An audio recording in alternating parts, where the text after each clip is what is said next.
Hello and welcome to the first episode of the official Stravagante Actual Play podcast. I am Penflower, the GM or guide for this adventure, and author of the game. Stravagante is a rules-light, pocket-sized, whimsical fantasy adventure game. Before we begin, I just wanted to say thank you for giving this a listen. None of us are professional podcasters and are making do with the recording and editing equipment we have. I have done my best, but apologies in advance if the audio quality isn't always top-notch. Without further ado, let us dive in and follow a fairy mage, a harpy storyteller, a handsome prince, and his talking horse, as they are summoned to solve the mystery of the House with Two Names.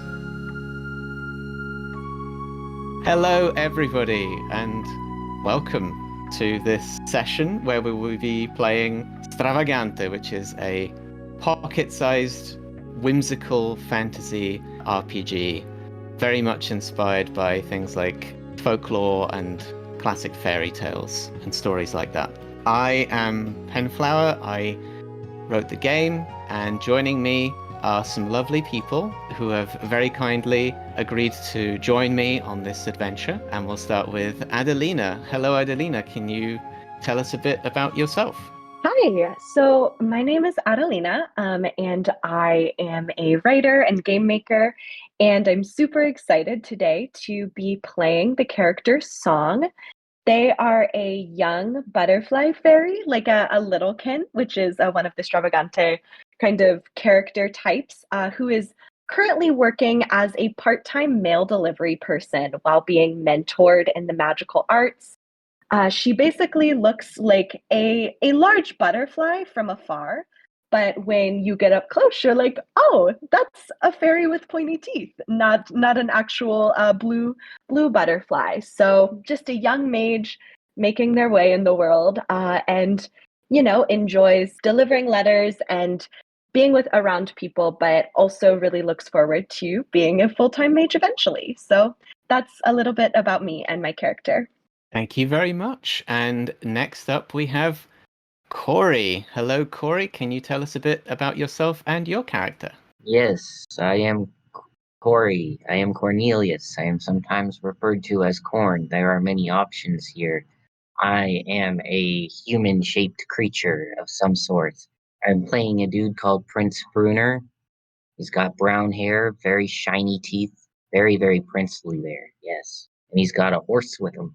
Thank you very much, Corey. Before we move on, the horse is a special companion that Prince Fruner has, who will be sometimes played by yours truly, and we'll learn more about that magical horse when it comes up.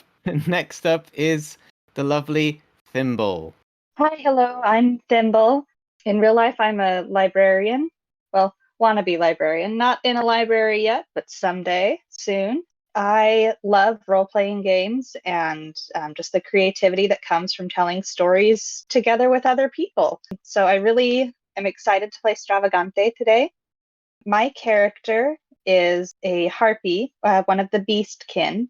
She is based off of a Hawaiian bird called the Iiwi, which in English, I guess, would be the scarlet honey creeper. Wrote that down because I was going to forget. She's about the size of a peacock. Real life, not that size, but for the game, thought it'd be fun to play something a little larger. And she is a minstrel that focuses mostly on storytelling. So not quite the musical bard type. She just graduated from her training and is learning how to make her way in the world of telling stories. She's hoping to travel more to collect stories as she goes and maybe add them to her repertoire. Something distinct about her, though, that I love the coloring of this bird. It's a red body with black-tipped feathers on the wings and a black tail. Lovely. So, with our players, our cast of characters gathered, let's immerse ourselves into the enchanted waters of adventure. I really should have written up a better metaphor than that, but I'm kind of winging it, so bear with me. That was terrible. I'm going to edit that out. That, I like it. I think it's fun. okay. Then I'll repeat it in an even more cringy way. So, with our players and our cast of characters assembled, let us immerse ourselves enthusiastically into the churning waters of adventure. That's the second take, and I think I speak for everyone here where I say that it's a vast improvement. Love Let's it. get. Thank you. Let's get started.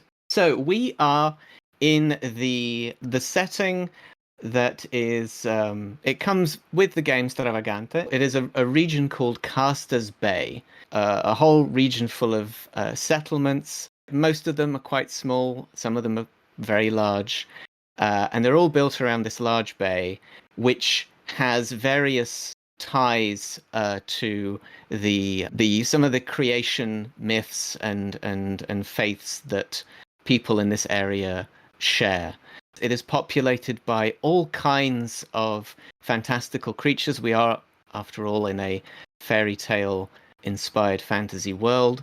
So there are regular old humans, but there are, as you've heard, there are fairies, there are harpies, there are even talking magical horses. There's pretty much, if you can imagine it, it lives here. And it is in one of these settlements, one of these towns, specifically the town of Towerview, which is in the northern area of Casters Bay, that the three of you find yourselves bidden. You find yourselves summoned here. You have each received an invitation to a housewarming party on behalf of a young couple who are called Charles and Kyla. Charles is a farmer and Kyla is a musician. I had not written up what instrument she plays, but for some reason the viola comes to mind. Let's say she is a player of the viola. And they have two children, two young daughters called Tina and Nora. Morningstar, that is Thimble's character. You were invited by Kyla. Yeah, so with her viola experience, she and I definitely performed together, and like she kind of would act as like a backup, like, you know, like to help accent the mood of the story kind of thing, to help elevate the storytelling. Excellent. And meanwhile, Song, who is Adelina's character, you were invited by Charles, but also conspicuously present in the letter you received were also the signatures of Tina and Nora. Can you tell us a bit about why that might be the case? Absolutely. So, one of my favorite things as, a male deliverer is getting the chance to, make little friends and relationships with different people. And so I would often bring little just small gifts for Charles's daughters because I oftentimes deliver different seeds or, other like small farming supplies to him. So I've built up a little bit of a rapport with his family. Excellent. Now, before I get to the third invitation, we thought it would be fun ahead of game to establish that two of you might have already bumped into each other before. You might be acquaintances, you might already be friends, and that was going to be Song and Morningstar. So if we set the scene, you two have maybe arrived first in Towerview and you're kind of maybe making your way into the town proper. How is it that you think you might know each other, and how did you meet? Yeah, so I can say that Song is not a full-time musician, but they do play the flute, and so maybe I, might have done a little bit of musical accompaniment for Morningstar, or maybe even delivered something to her once. I'm super open to what you think, but those are some ideas that I had. Yeah, I think it probably started with some kind of a delivery. Maybe I have this graduation gift that someone gave me that I treasure. It's a perfume vial, absolutely gorgeous, and maybe you helped deliver that. And we probably chatted because I love talking to people too, hearing their stories. And as I got to know you, I learned that you can play that flute. And so then maybe I would invite you to perform with me. And that's maybe how it all started, is from a delivery, then to the musical side of things, and now we're just friends.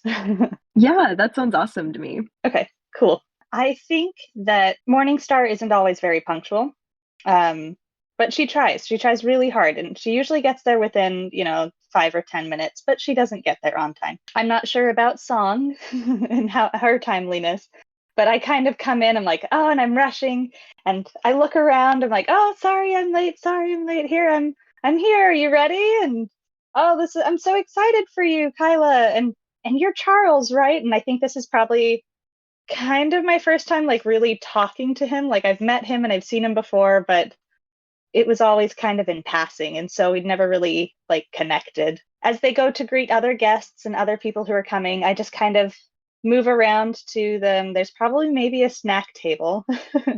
And if there's not, I'll find one or make one. So I go in search of snacks, and maybe that's when Song comes in, and then because I don't know that Song knows them. Yeah. So I think as a mail delivery person, I tend to be, pretty punctual, but, I probably had gotten there and, greeted Charles and Kyla. And then I love to flutter around, love to talk to people. And so I could totally see that you make your way to the little snack table and you see me there like chowing down on something. Maybe I have like some fruit that is pretty tiny. Like maybe I'm holding an apple slice, which is like for me like the equivalent of like a watermelon rind. Like it's very large to me, but I'm having a little treat, and I'm like, oh my gosh, Morningstar, hey, like a friend of a friend moment where you're like, oh my gosh, you know them too. That's so fun. Yeah, wow, I had no idea that you knew Kyla and Charles. How did you get to know them? So I have done some just like different deliveries and stuff for Charles in the past, and I always try to bring a little treat for their kids because so sweet. But how do you know them? She's played for me a few times, and I've done performances, kind of as part of my studies. I think she must know my mentor or something, because he's the one that connected me with her in the first place. But yeah, she would help with some of the music, kind of like you've done before. We should all three of us do performance sometime. That was exactly what I was thinking. Oh my goodness, that would be so much fun. Okay, we move now to the third invitee, who is approaching the town of Towerview, and it is the very handsome, the very charming Prince Fruner. And beside him, as always, is his trusted horse, Moonbeam, who is also a magician, because why not? And Moonbeam is perhaps being a little less talkative than usual. Normally is quick to advise the prince on how to behave, which way to go, how to slay various beasts and whatnot. But for this bit of the journey, he's been mysteriously quiet. Yo, Moonbeam. Yes, my liege. What is How'd it? you meet these people? Come on, tell us the story. You can't keep quiet all evening. Well, my liege, my prince, I was worried that you might take offense, you see, because the truth of the matter is, when I said we were invited, to this housewarming party, it was actually only me, and What? They didn't invite the whole prince? I'm so sorry. See, I knew that this could cause upset. I'm I'm terribly sorry, my beloved prince. I'm sorry, but you see, it's actually quite an interesting story. You see, I helped young Charles when he was courting Kyla. You see, this was obviously before I had the privilege of coming into your service, my liege. But at the time, he was a very shy farm boy, and he had taken a shine to Kyla, and he needed a little bit of moral support and encouragement, and I helped him in that, and I just suppose he remembered me and wished to invite me. And well, you're my plus one.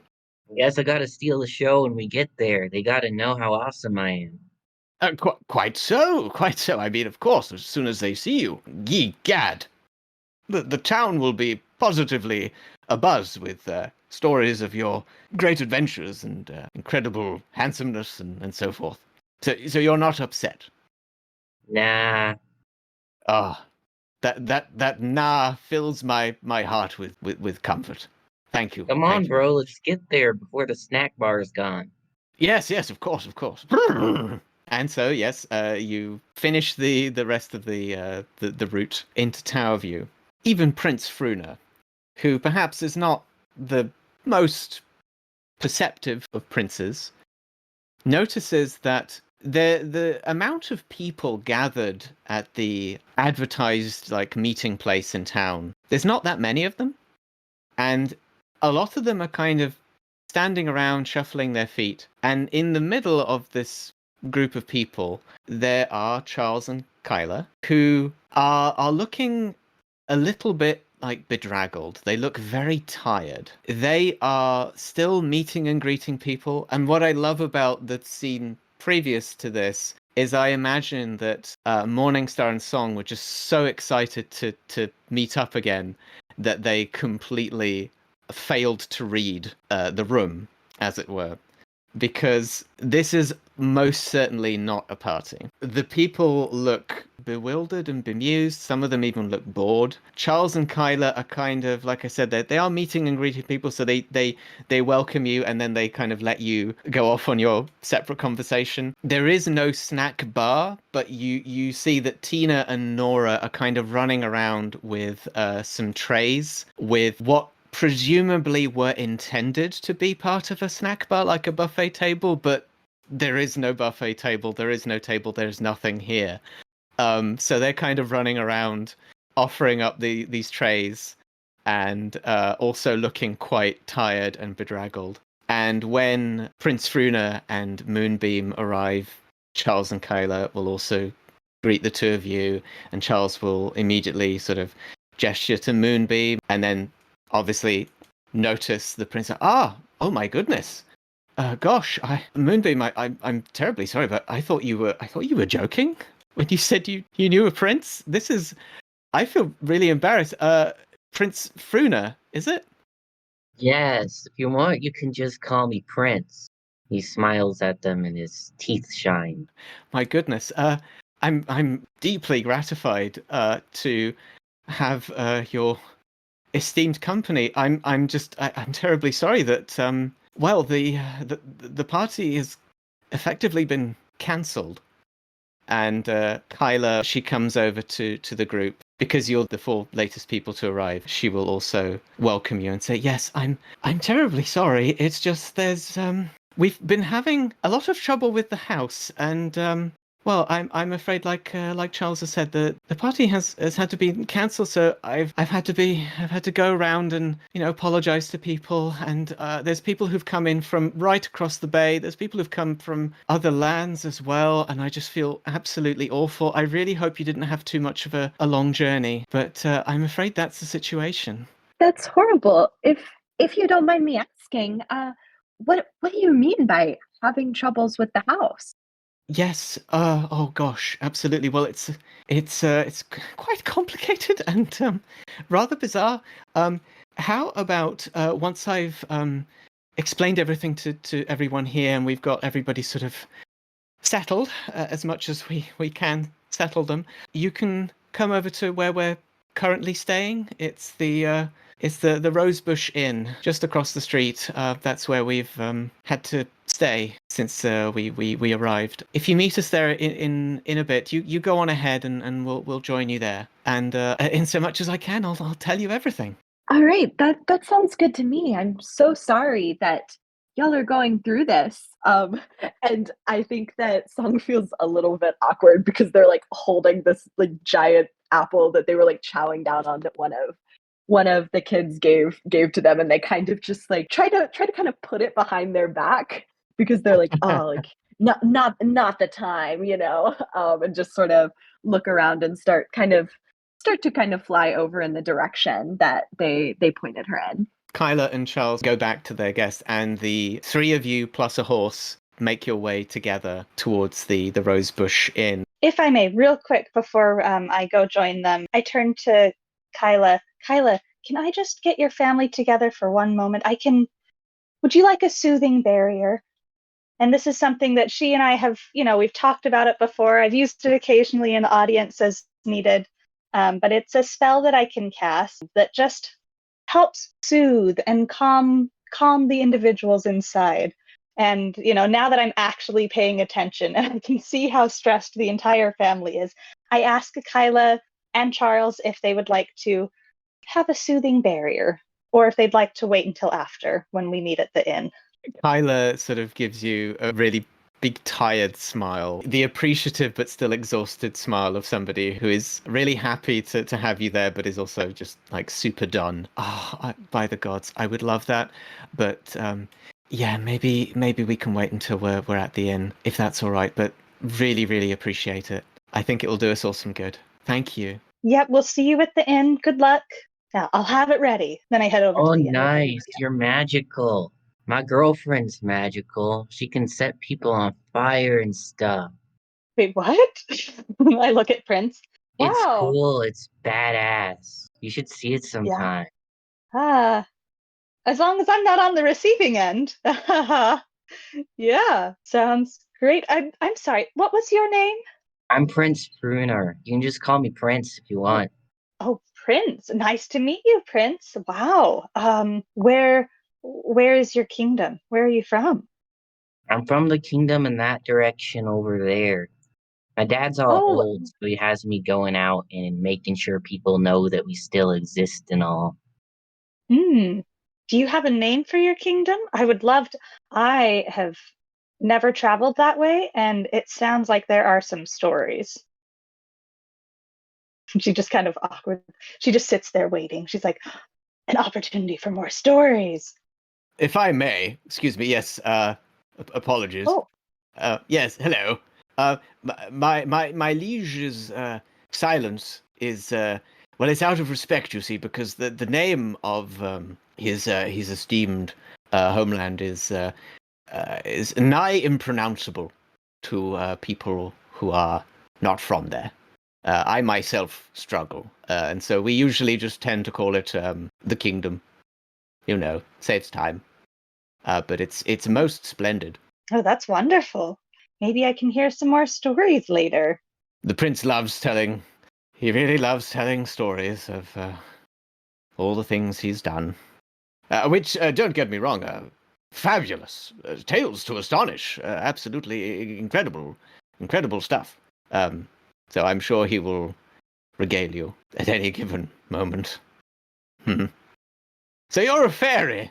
That I am. I'm a fairy, and you're a talking horse. This is, if only we were able to figure out what's going on. I think this would be the setup for a really wonderful party. I thought the party was can't. Oh! I see. You mean like a questing party? Yes. Yes. Very good.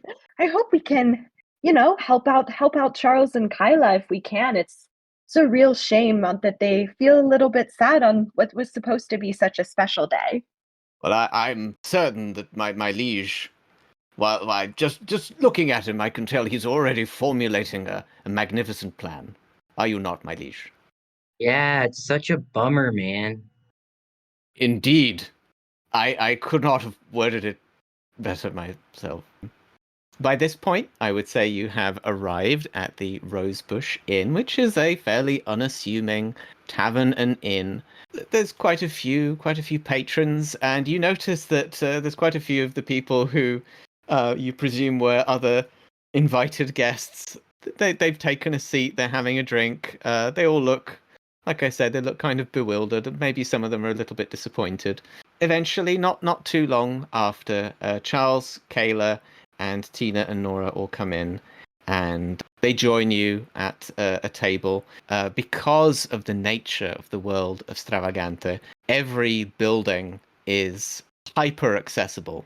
So that means any kind of being can find a place to sit or lie down or perch, whatever the case may be. So yes, Moonbeam can comfortably come into the inn and find a place to seat, despite the fact that he is a horse. Charles and Kayla and the kids, they come over to your table, and they insist on ordering you some drinks and some nibbles, that kind of thing. And as per your request, they tell you what has happened. We had been hoping to get out of the city round about the time that Nora was born. We were hoping to maybe find somewhere a little bit quieter to live, and it was almost like something out of a dream. We were just thinking how wonderful it would be to find a house out here, sort of in the country, not too far from the city, but far enough. And we were out having a stroll by the river, and there was this little man there, and he I think he had like some kind of traveling emporium houseboat of some description, but we got to talking to him, and he told us a lot of tall tales. I hope some of them were tall tales. They all sounded quite bizarre to me, but when we got to mentioning the fact that we were thinking of perhaps moving, he told us that he had recently come into possession of a quite large house that would comfortably house a family like ours, and that it was here in Towerview, and he offered it to us for such a ridiculously low price. We were pinching ourselves. We were convinced it was some kind of joke, but turned out that it was all true. And we bought the house, and perhaps we were a little bit precipitous, but like I said, we'd been hoping for something like this for so long, and we sent out the invitations, and then we got a better look at the house, and it's lovely, but well, there's quite a serious problem with it. What sort of problem? Well, you see, we were all set. We had all of our things. We had all our boxes and luggage and everything, and we were all set up to move in. And at first, we were a bit confused, you see, because we found the front gate, and it has the word Kara on it, and so we thought, well, perhaps it's the name of the house. It's quite an old house. It's quite an imposing building. It must be, it's very old. In the end, we didn't think much of it, and we came in, and we brought some of the things in, and we were going to put some things in the dining room, which is in the middle of the house, but we couldn't. We just couldn't get across. It's hard to explain, but we would get to the middle of the room, and then we would find ourselves back at the entrance.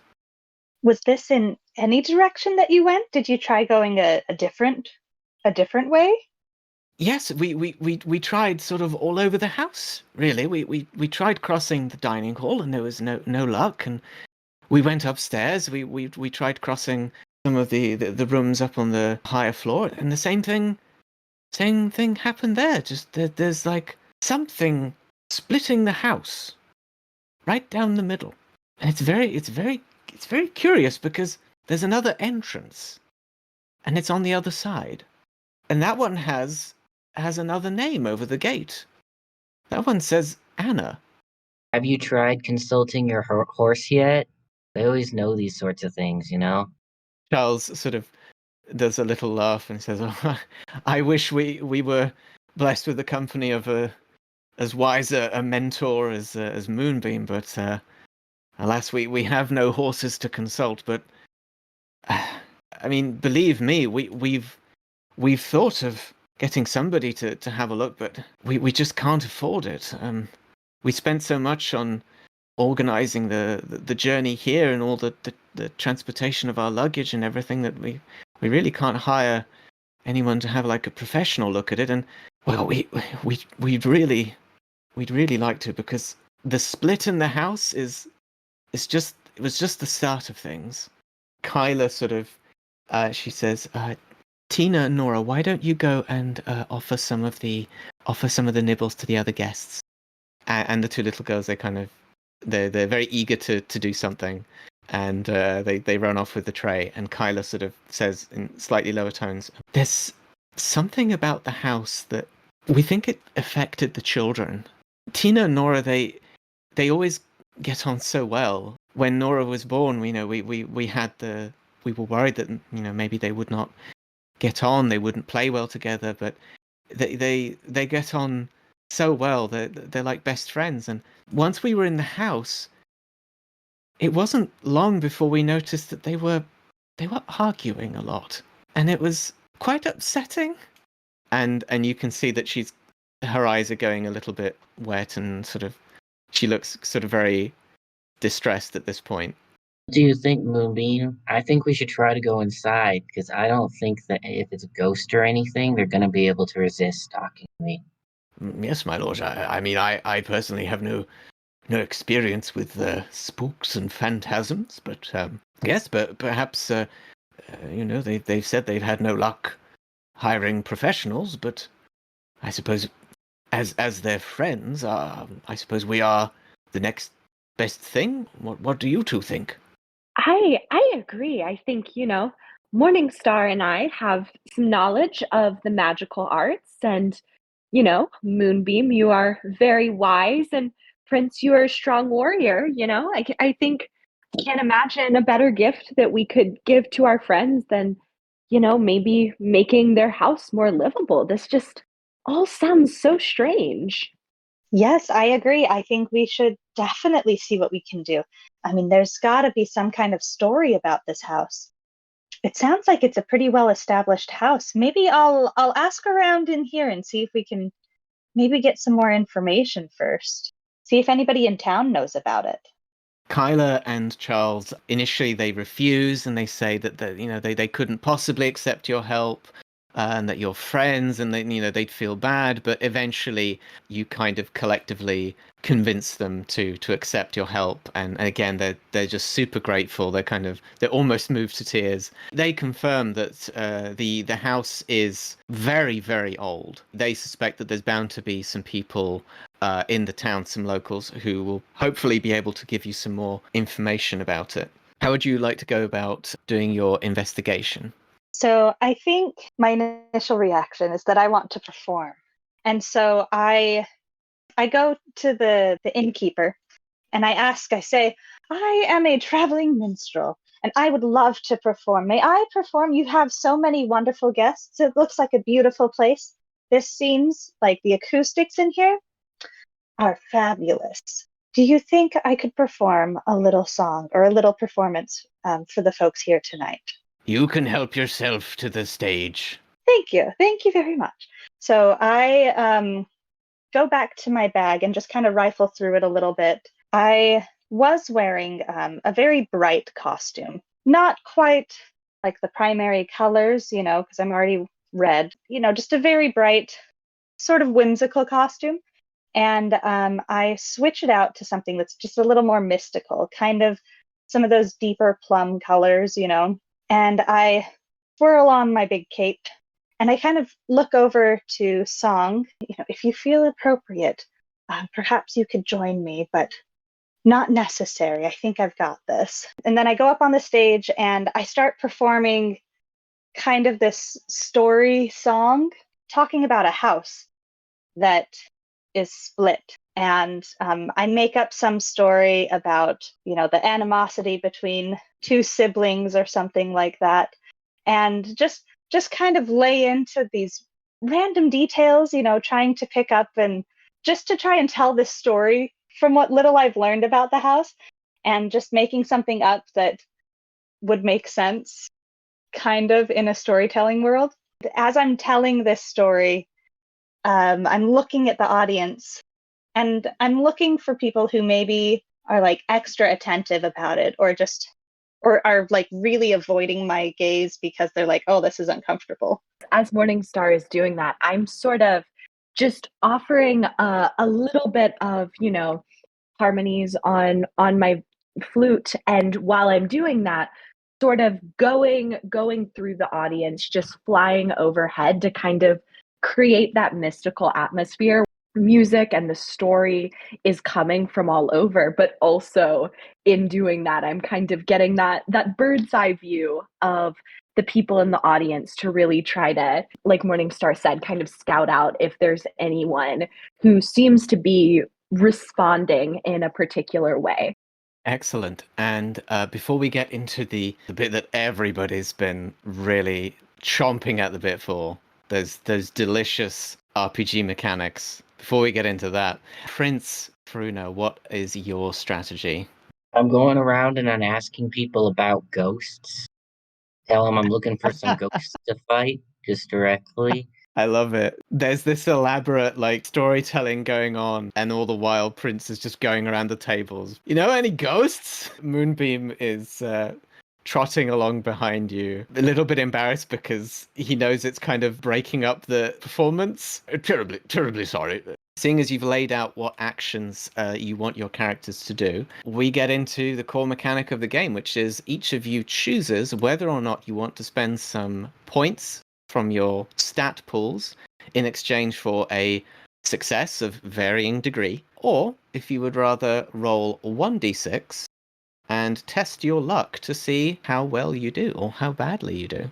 Ooh, what do you think, Song? Do we want to say it's a joint action and combine our roll, or do you want to do it as separate? What do you think? I think a joint action sounds good to me because we're kind of working the same thing and kind of helping each other out. So yeah. Okay, do we want to roll for it or do we want to spend for it? Let's see. This would be a sociability, right? Yeah. Yes. One of my skills is storytelling, so that would give us an advantage, right?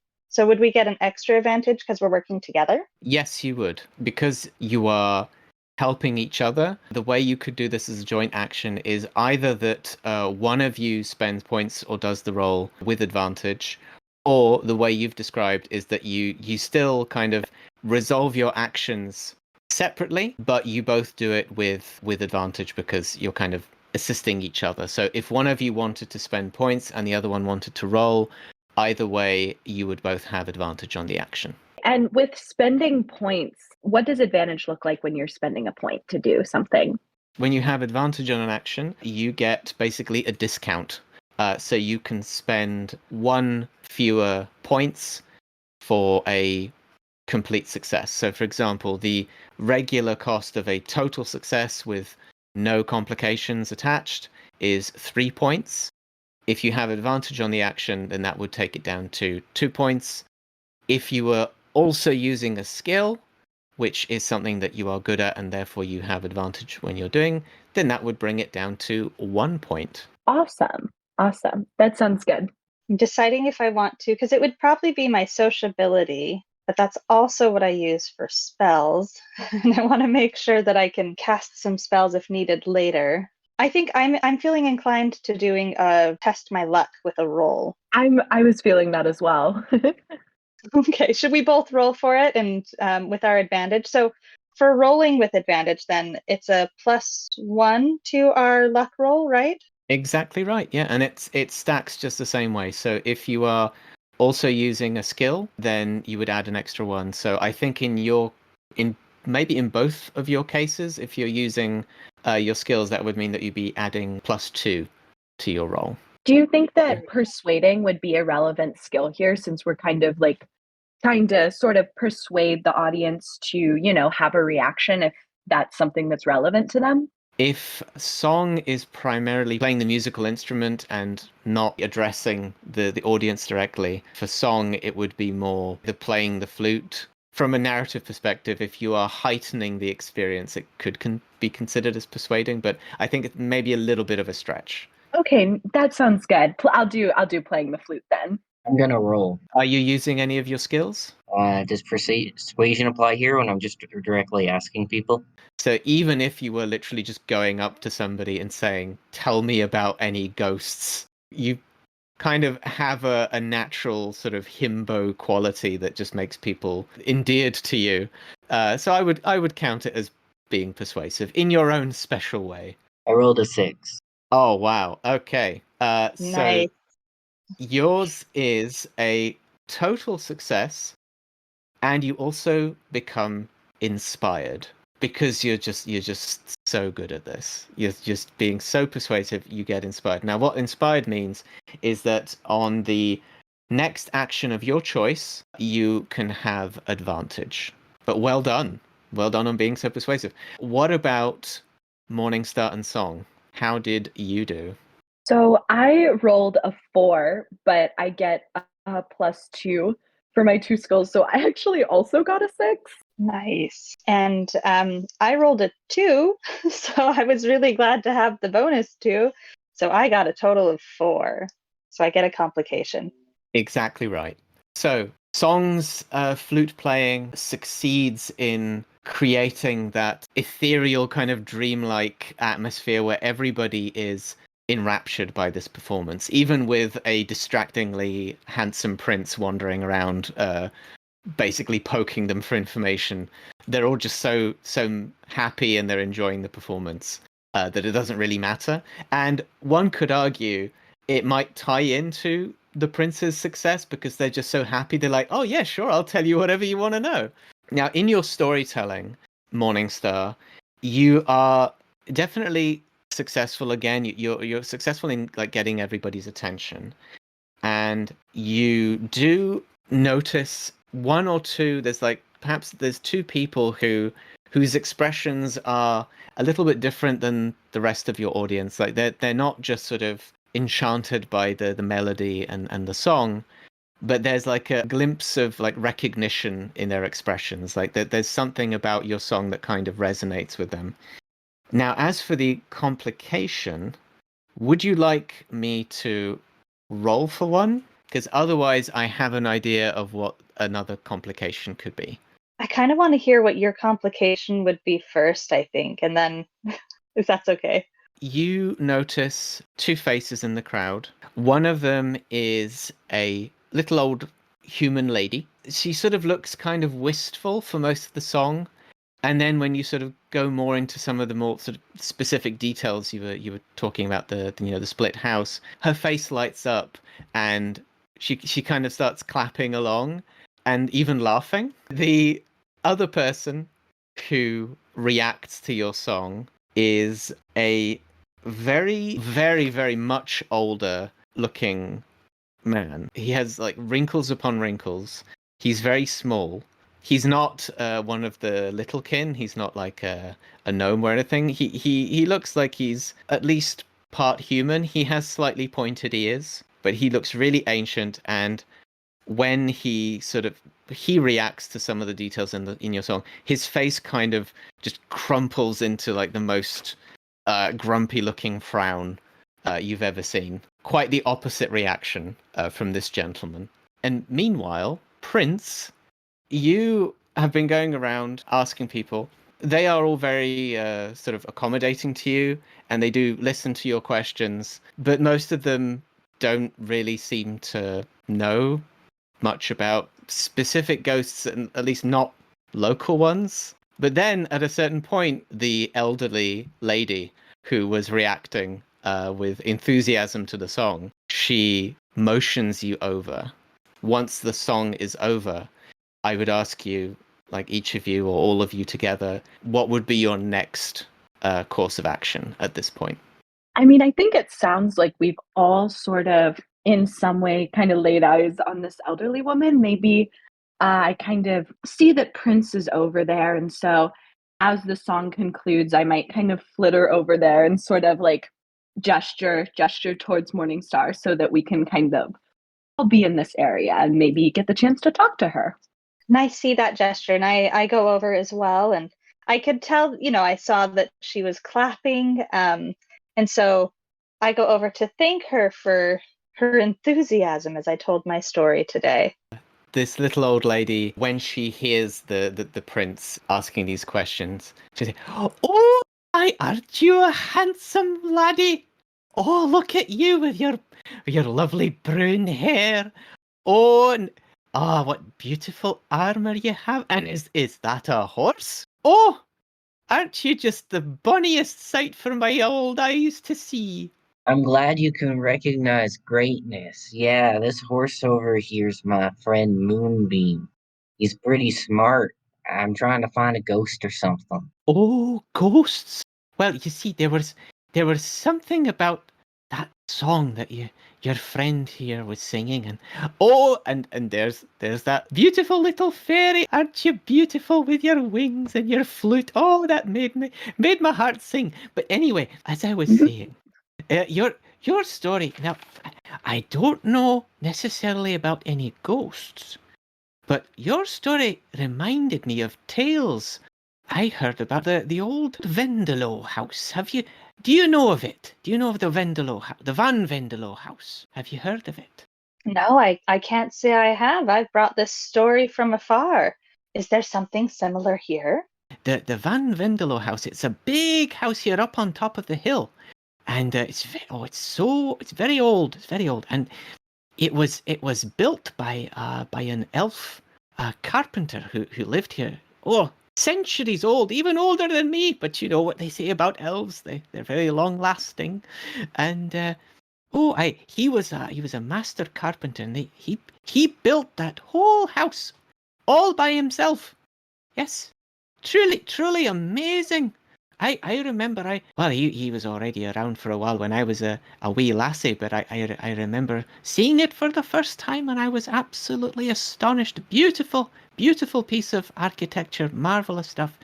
But you see, he made a chair for one of my friends. You see, when you were talking about the sibling rivalry, it's like I used to say that my friend Agnes, she was like a sister to me. And anyway, he got a chair from Mr. Van Vendelo, you see, and I don't know if it was some kind of trick chair he built just to play a merry jig, but that chair used to skitter out from under her and she'd fall right on her backside. It was so funny. It just reminded me of that. Oh, do you think that it was some sort of fun illusion magic or an enchanted item? That's so interesting. Thank you for telling us about that. I'm just very curious.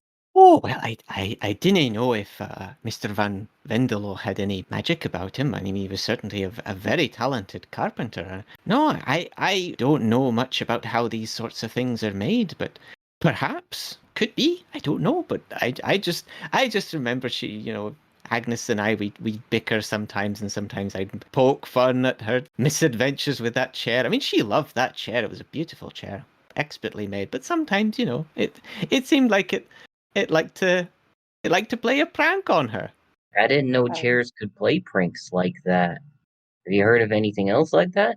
Oh, well, I mean, there's not many people around in town who would remember Mr. Van Vendelo. I mean, unless they're somehow even older than me.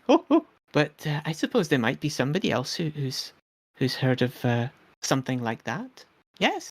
Well, thank you so much for that story. That was, I may have to incorporate that. Maybe I can find something similar. I start just musing aloud about possibly creating my own fake moving chair and incorporating it into some kind of a story that would be highly entertaining. And as my mind starts to wander, so do my eyes, and I kind of start looking for that other older gentleman that I had spotted. Do I still see him? Oh yeah, he's glaring at you.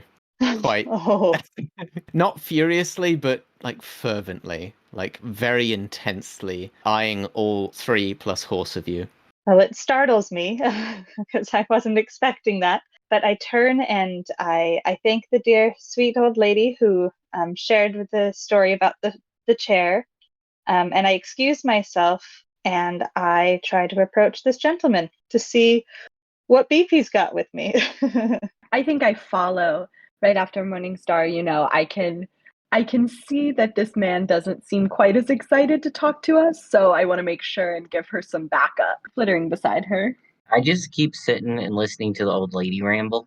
Nice. You definitely can tell that not many people will sit for her this long. Her heart is really warmed by the fact that you've decided to still sit with her and hear some more of her stories.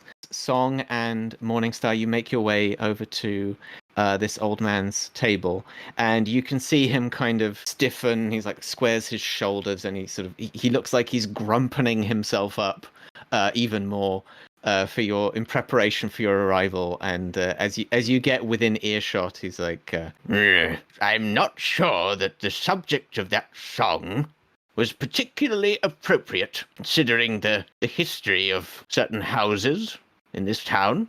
I make a flourishing bow and say, "Oh, good sir, I apologize. I can see that, well, this is a story that I had heard of an enchanted house, as it were, that I did not anticipate that there would be such a..." Oh, now Yes, look, now sir.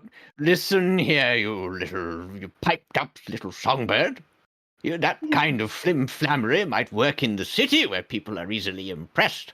But don't you try befuddling me by saying you've heard this story elsewhere. That was far too specific.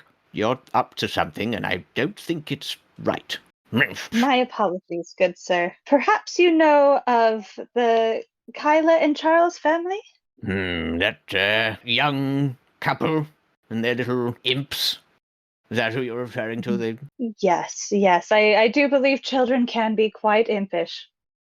Yes, well, I do know them, and that's why I think it's particularly bad taste. Yes, to tell a romanticized bit of descends into grumpy muttering.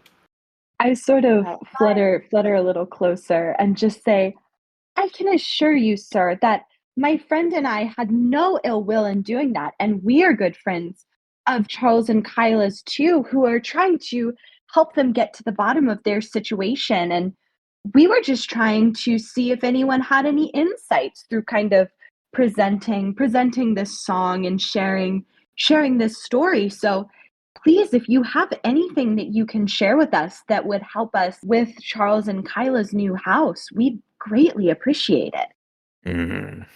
Well, I can't say I'm friends with those two whippersnappers, but all I'm going to tell you is this. There's been something wrong with that house for as long as I've been alive. And I've been alive a long time. Old Mr. Van Venderlo, he was around for even longer than me. And, well, there was trouble in that family. He didn't really share it with people. In fact, he seemed to keep most things close to his chest.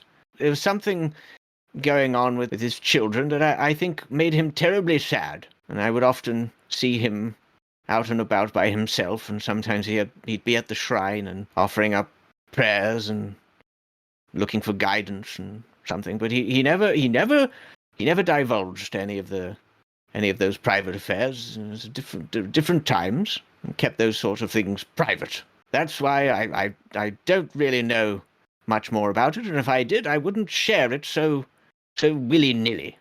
Of course not, of course not. Were there many in his family, or was Mr. Van Vandelo, did he have only 2 children? May I ask that much? I was going to say this might be something where you would have to either spend some points or roll a die. But before we get to that, we will cycle back to the prince, who has been listening intently. Have you been listening intently to what the little old lady has been sharing? As intensely as he can, which is a little iffy. I think maybe every now and again, Moonbeam gives you a gentle prod in the rib. But yeah, she basically sort of tells you more stories about her youth and of her friend Agnes and this pranking chair that she had. And she tells you that she didn't know the Mr. Van Venderlo that she was talking about. She didn't know him that well. She was quite young at the time. But she goes on to say that he was really a master carpenter, and he was really skilled at that. That he built the house pretty much from scratch for his family. Sort of later on, he seemed to be sort of growing sadder and sadder as the years went by. And she had heard that he had some children, but she never met them personally. Going back to Morningstar, how would you like to persuade this grumpy old man to give you more information? I'm trying to persuade him, but I'm mostly trying to just understand him. Like, I really want to understand where he's coming from, because I can see he's very hesitant to talk to me, but I know he's got more story. Or I feel that. I feel that. And so I think I want to try and spend a wit point, because that's like awareness. I'm trying to be more aware and like understand him. So would that be wits? Yeah, absolutely. Yeah, because you're sort of trying to get a read on him more than necessarily sweet talk him. Did you say you wanted to spend 1 point or more? I'm going to spend 2 points out of my wits. So that takes my 4 down to 2. So that means it's a partial success with 1 complication, right? Yes, exactly. Would you like me to roll for that? And we'll see if it fits. Otherwise, like before, I can... Yeah, I'm rolling right now.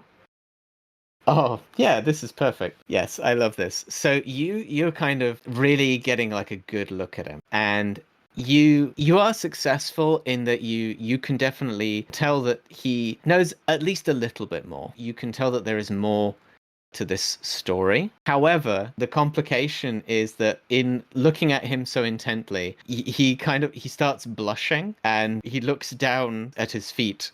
I'm very terribly sorry, but and I think this is quite improper, but I'm married, so I'm not sure. Oh dear. I equally start blushing and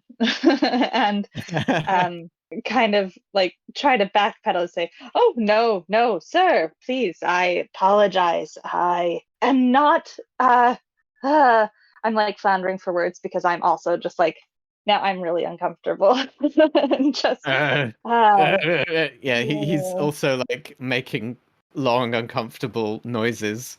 we're just And uncomfortable at each other. yeah. Well, good, because yes, like I said, I'm attached. So why don't you go and bother someone else?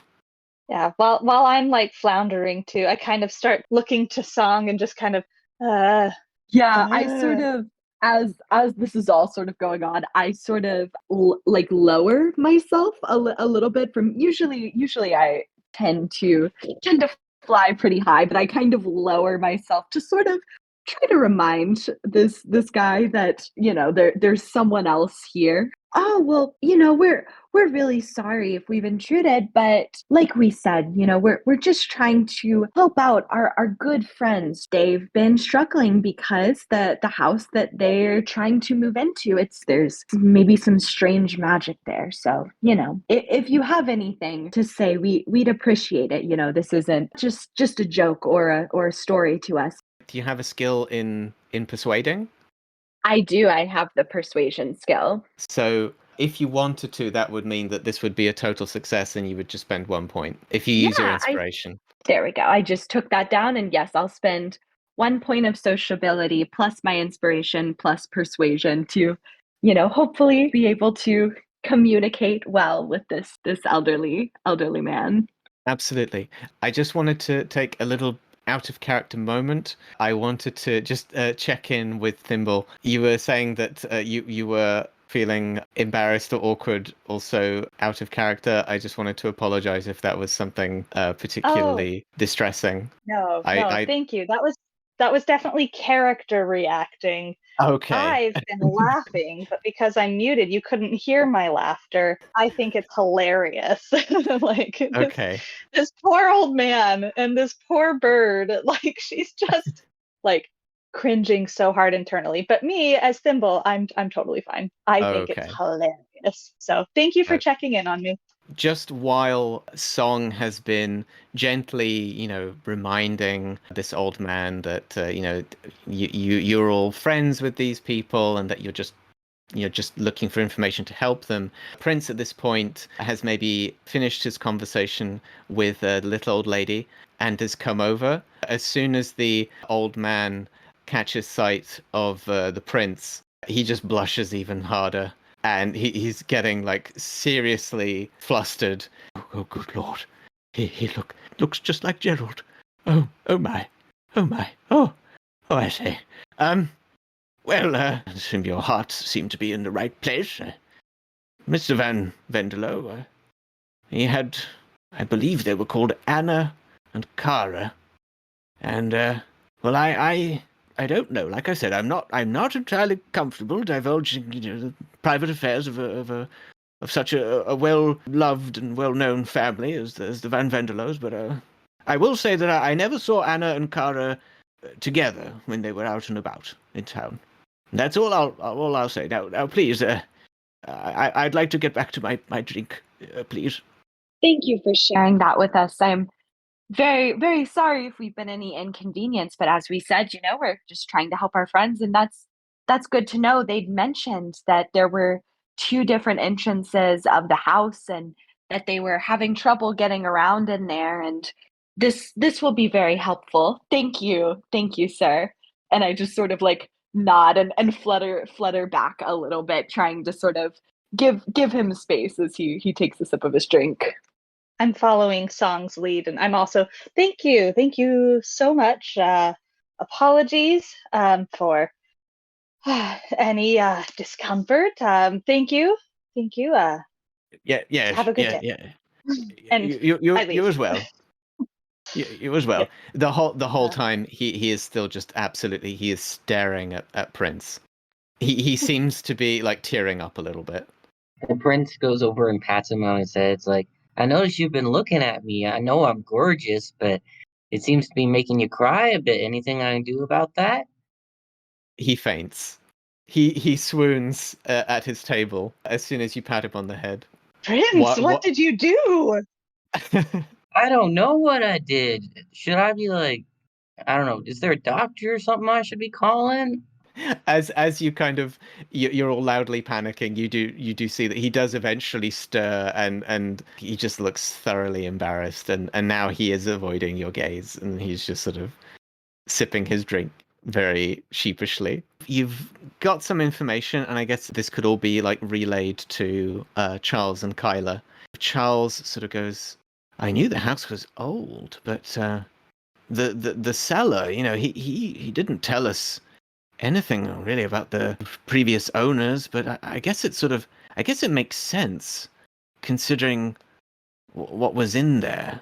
I don't suppose, would you be willing to see the house yourselves? I don't want to impose, and I don't exactly know if you have much experience with this sort of thing, but Hell yeah, haunted house party. well, I certainly hope it's not haunted, but thank you, your Majesty, my Prince. Yes, thank you. And given what you've said and what you've done so far, I'm taking it that you're all sort of on board with heading over there. Yep, I follow along behind Prince, and still shaking my head at that old man. And if my mentor saw me, and I'm kind of mumbling to myself about mentor would have done this, and that, and just kind of reliving the scenario in my head and just cringing about it a little bit, just for a minute. And then I kind of square my shoulders, and you see me doing kind of like a, like moving my hands down, or, my wings, like kind of like in soothing motions, doing like warm-up exercises, kind of to like ground myself again. And now I'm focused again, and I'm paying attention, and now I'm focusing on this weird house. And as I hear Charles talking, I ask about the cellar. So Charles, was the seller, and I believe you told me this before, but I've forgotten, was he an elf? Oh, no, I'm not really sure. I mean, he was a very diminutive little chap. He lived in this really strange-looking houseboat. It was, this is going to sound odd, but I kept feeling that the whole time that it should be sinking. It didn't look very sturdy, but it was staying afloat. But I think his name was, oh gosh, what was it? I think it's something like Crunch, or no, it was Grunch. Yes, I'm certain. Yes, I think it was Grunch.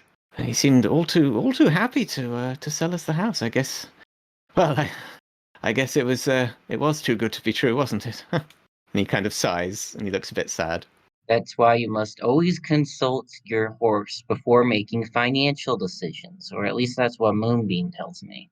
As Prince is saying that, I sort of like perch down on Charles's shoulder and just give him a little pat. And I'm like, we'll figure it out for you. We're don't worry, we're here for you. Kind of a little awkwardly and just a little overwhelmed with everything that's been happening, but also, dedicated to my friend, and especially with the news of the daughters that we've heard about, wanting to make sure that things are good for him and his family. Absolutely. What would you like to sort of follow up on first? Do you want to go straight to the house? Do you want to find out some more information locally? As me, as Thimble, I want to go to the house, but I think that Morningstar, with her minstrel history, she would probably try to get more information, because that was always drilled into her, that she always had to get more information. There's more to the story. So I think I might try to go see if I can find some records about the house, go to the town records. Right. Okay. What does Prince want to do? He's very excited to go to the house. He feels like it's going to be fun. He wants to mess around. Excellent. Okay. What about Song? Song, kind of after this whole exchange, wants to do something a little nice for Kyla and Charles. So, she doesn't necessarily do this spell that Morningstar was thinking about, but Song does like tea and has some herbs and spices in their inventory. So I think that they kind of go over to the kitchen area and sort of start to prepare some just soothing herbal tea as a little parting gift for Charles and Kyla before they all head out to the house. Oh gosh, do we want to split the party? How do we feel about splitting the party? I was thinking that I don't know that I need to role play the information getting, that maybe I could just roll for it, and you can let me know if I'm able to find anything else. Right. Okay. Okay. I am going to roll it and test my luck. Got a different die this time. See if this one likes me more. Ooh, I got a 3. Okay. So Nope. that is, fortunately for your character, it is just a regular failure, so there's no additional complication. You unfortunately failed to get any more information about the house's history or the family who used to live there before Charles and Kyla purchased the house. Mostly you suspect because they were a very long-lived family. You do get the confirmation that they were an elven family, and so they certainly lived in that house for a very, very long time. But that also means that nobody alive now really sort of knows that much about them, and nobody really goes to that house or has gone there for a very, very long time. But I think because you're sort of you're going around, and perhaps you're making your way you're making your way towards the hill where the house is. You hear a group of children who are sort of playing around outside in the sort of the town square. You overhear them kind of not necessarily bullying, but they're teasing one of the children. They're all like a mix of different kin. So there's an elf child, there's maybe a goblin child. They're teasing a little half-elf boy. That's made up. You're telling stories again, Jan. That didn't happen. We're gonna tell on you. You're always telling lies. I kind of might linger or walk really slowly past them just to see if I hear anything else, because lying children tend to create some very interesting stories. The little half-elf boy who's been referred to as Jan, he's quite soft-spoken, but he does seem to be getting a little bit, mildly upset. I did, though. I did. I spoke to them, and they gave me, some fruit, and it was real. I did. They were real, and they're my friend. And the other children kind of all laugh, and they say, "Ah, Jan, everybody knows that there's no such thing as talking trees." Excuse me, children. I've met talking trees before. I've met talking trees too. My mentor is a talking tree. All of the children who were teasing Jan kind of look at you all, and they kind of shuffle their feet and say, well, okay. And they kind of just give up and they sort of leave because they don't really know what to say to that point because you're all grown-ups. But Jan turns around to you and says, Is that true? You have a talking tree friend as well? I do. He is a treekin who's taught me my magic. I'm a mage in training. Wow. My friend just gave me an apple once. It was a nice apple. It's yummy. Where is your friend? Is he out in the trees, or where are they? Oh, she's in the woods outside of town. You won't tell like my mum that I was like wandering in the woods by myself, will you? I'm not supposed to go play there by myself. We're not snitches. Don't worry about that. Oh, okay. Well, I was just walking around in the woods, and I kind of got a little bit lost, and I got a little bit scared. And I think she heard me like crying, and she was really nice, and she gave me an apple, and she pointed to the way out, and I made it home. That's the only time I've seen her though. But all of the other kids, they don't believe me. Other kids can be a little mean sometimes, but I'm glad you met a friend. It's always good to be careful when you're in the forest. But I'm glad that you met someone, and I love apples, so I can definitely appreciate a good apple. Yeah, apples are great. Anyway, I have to get home now. Are you going to the big house on the hill? Sure, yes. Oh, I wouldn't go in there. Have you been in? Have you heard something about it, or? Kind of. I think it's maybe haunted. Anyway, I have to go home. Bye. Don't go in there. I'd like to see you again. Anyway, bye. And Jan runs off very joyfully, and I think that's where we'll stop. Yay, Jan! Thank you so much for listening to part 1 of this Stravagante actual play podcast. Song, the fairy mage, is played by Adelina, Morningstar, the harpy minstrel, by Thimble, and Prince Fruner by Corey. The Stravagante theme was composed and performed by Robert Chapman. If you're interested in playing Stravagante yourself, you can find a link to its page on itch.io in this episode's description.